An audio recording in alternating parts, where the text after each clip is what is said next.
Welcome to the overview on using data to identify students' needs.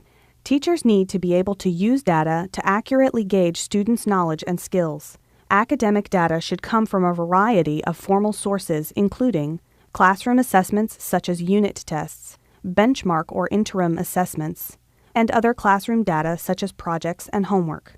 Teachers should also use data that are gathered informally by observing students and classes. Effective differentiation also requires using behavioral data.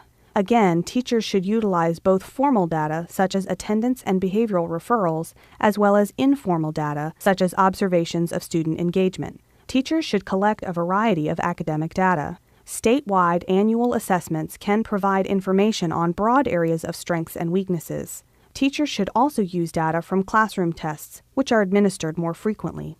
These assessments provide more precise information for developing instructional plans. Teachers also need to gather other data such as attendance and disciplinary records, parent communications, behavior charts, individualized education plans, and data from students' cumulative folders. It is especially important to review cumulative records if the student is new to the school. Teachers should also watch students closely, noting how they respond to different types of activities and lessons, and how they engage with peers during class. This will allow teachers to develop a complete picture of each student's strengths and weaknesses. Teachers need opportunities to interpret data with other teachers, either by grade level or subject area. Teachers should meet regularly as a group to review the data and to discuss how instruction will be delivered in response.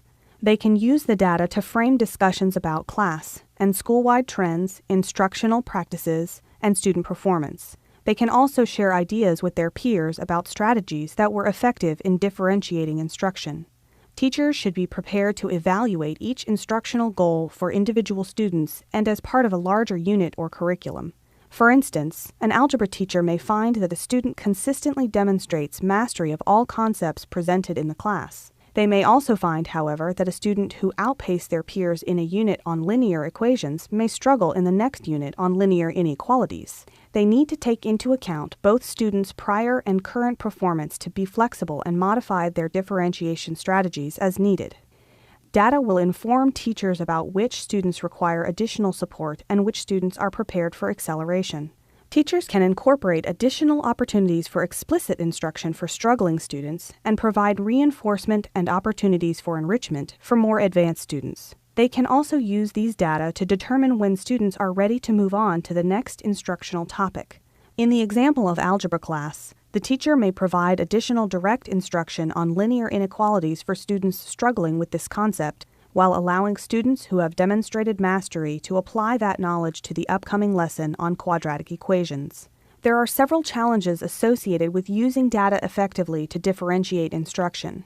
The most common challenge is that teachers lack or feel they lack the resources, either material or knowledge, to use data.